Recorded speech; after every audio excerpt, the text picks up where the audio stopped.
welcome to the Vivid View. This is our second episode of season 3. Really excited about the first episode. I think we're at nearly 20,000 views. That's incredible. Yeah, that is a lot. Man, that was exciting, man. What a good time that we had hanging out with Devin. What a great interview she was. And at the boutique. At the boutique, yeah. That does not sell men's clothes. Yeah, I didn't know boutiques didn't have men's clothing. Is there a men's boutique? Is there such a place? Not sure. But it was great to hang out in Bel Air, you know. Yep.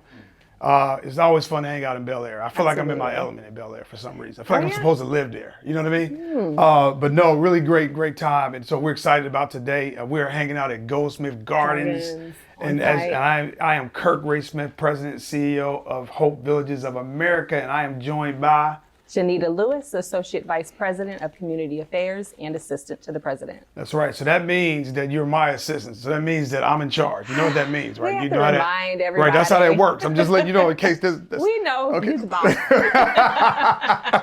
We know.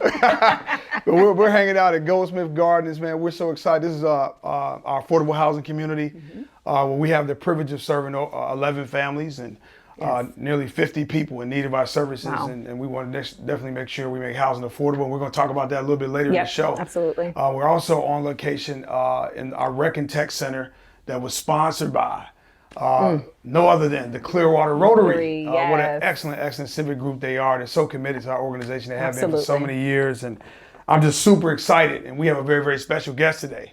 You know, a legend in his own mind. Oh, gosh. A legend in his own mind. The one and only Cliff Wyatt, who is the president of the Clearwater Rotary, businessman extraordinaire. So we want to ask Cliff to join us. Cliff, come on up. Nice. We're going to learn a little bit more about Cliff. And how you doing, brother? I like that shirt, man. Welcome. Did you just get that? That looks new, man. Did you? Hey, I got it. Yeah, that looks for this. Did you? I was supposed to go to Hawaii for the international convention, but that's it was right. canceled. COVID-19. Yeah. The whole world comes to those international conventions. Yeah. I missed going to. Yeah. Yeah, well, you look good in it, though. Well, thank you. Look really good. I paid a lot for the shirt, so I thought I'd wear it a lot. Mine's well. So, Cliff, you've been a part of the Clearwater Rotary since 1999. That's right. That's a long time. Tell me about your involvement with the Rotary.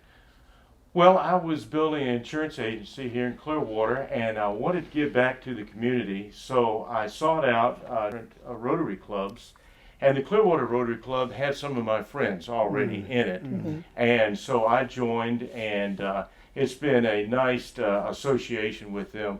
They've supported the community in many ways, and then finally they wrote me into being the president this year, and it's been nice, and I'm one of your board members too. Yes, right? And you volunteered to be a board member, and I appreciate you, Kurt, doing that because we really believe in the work you do. Yeah, thank you. We want to support you and all your staff, and it's just it makes me feel good because we have been down. What is the Grace House? Grace House, and Rotary has painted those buildings, and we've supplied furniture and moved it in and out, and we even cleaned up the premises one year, and we were doing that on a regular basis, and so it was easy to have you along and to support you this year with some financing. Yeah, well, thank you, and so Cliff, again, he's being humble, as he is, just a humble guy, but he does a lot for this community. Rotary is incredibly philanthropic. You have so many nonprofits in the area, us in particular. And let's talk a little bit more about the partnership that we have, between the Rotary and Hope Villages of America. One of the things that happens year after year around Thanksgiving, this time of year, the Rotary is kind enough to work with local restaurants and local high schools to provide meals for homeless families or families facing homelessness at the Grace House, and also families living here at Goldsmith Gardens. And talk a little bit more about that partnership and why is that so important to the Rotary? Well, Rotary, we can help more as a group than we could individually. And with our group, we've been able to afford some Thanksgiving dinners for the RCS residents, and to see their faces and see how they appreciate what you folks are doing for them is just rewarding, heartwarming to our members, and we just I just have to say that we are just grateful that we can be able to do that. So Cliff, one thing when I think about philanthropy, I think about two things. I think about hands and I think about charity. Hands being, ground zero, front line, in front of the people, really helping them directly. And then charity is all about, financial support. And I will say, with the Rotary, you represent both. You're the quintessential example of supporting not only financially, but also on the ground and right there in front of the people. And that's so inspiring, and we really appreciate that. Well, you're welcome, Kurt. We love to help you and what you do, and if we can go out and be hands-on or help you financially, that's what we want to do. It's inspiring to see how the people appreciate what you do. They do. And we get to see that, and it's heartwarming and satisfying, and we're just grateful that we're able to help out. Yeah, we appreciate you, man. You're welcome. Awesome. So Cliff, I know you are a busy man, and you are kind of busy. Kind of. You are the owner of Florida Coastal Insurance Agency. Tell me more about that business. Well, I had a State Farm Insurance Agency for 36 years, and then I moved from Broward County to Clearwater and started building that agency again, and then I retired from State Farm in 2010 and then opened up an independent agency called Florida Coastal Insurance Agency, and I have a partner in that agency.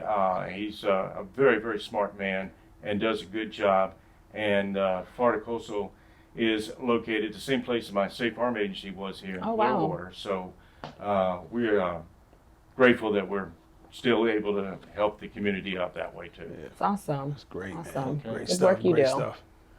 Yeah, we really do appreciate you, man. I know, again, like Janita mentioned, I know you're very busy and taking time out of your busy day to join us, man. It means a lot. Absolutely. We appreciate it. And I'm confident with you being a guest that our viewership is going to double. Oh, absolutely. I think It's Cliff here, so. Let me know how it goes. Yeah. Okay. I appreciate it. Thank you for having me. All right. Thank Appreciate you so man. much. All right. Take care, Cliff. Okay, bye-bye. Thank you. Janita, what a great interview. That was. Man, Cliff is a good guy. He is amazing. And He's got his hands in a lot. Yeah, and I'm glad you were able to give him an opportunity to talk about his business. Absolutely. Again, humble guy, really committed, and he just represents so many people in this community that's been incredibly Absolutely. gracious and supportive of our organization on so many levels. And so we just thank God for folks like Cliff. That's right. There's a lot of Cliffs out there, and we really do appreciate you all. And so right. what I want to talk about a little bit now is that we're at Goldsmith Garden. So this is one of our affordable housing communities. Yep. As many of you may or may not know, we do provide housing for affordable housing for low-income families. We also provide shelter for families facing homelessness. Specifically, we focus on families. That's right. And again, it's a privilege to do that. We've been able to transition a number of families from our Grace House, our family shelter, into affordable housing in this community. So we're grateful for that. That being said, housing and homelessness are huge issues in our community. Absolutely. Right now, and I think last count is around 2,000 documented homeless people living in Pinellas County, and that's 2,000 too many. That is too many. Too many people literally on the street as we speak, or in some type of shelter, and we need to change that. No Absolutely. one should be homeless. Everyone deserves shelter. Everyone deserves to be dry when it's rainy. They deserve to be warm when it's cold. They deserve to be cool when it's hot. That's right. And so when you're homeless, you don't have those options. And so we want to do everything in our power to address that. But also, last count in this particular county, we're somewhere in the neighborhood of 50,000 apartments short in terms of providing apartments and housing for affordable housing for low-income families.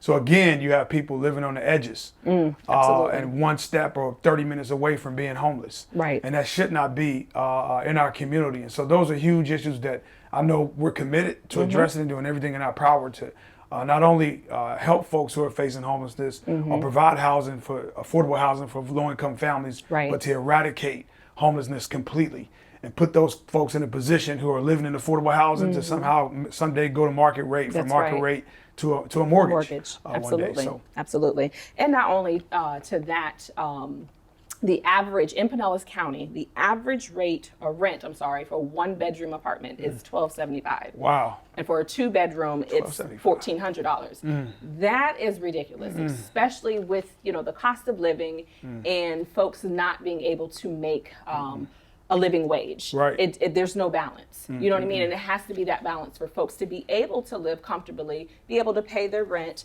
their bills, and then be able to just enjoy life. But that's, we don't see that these days because the cost of living, it continues to rise. And then that goes into effect as far as folks being homeless and ending up in our family shelters.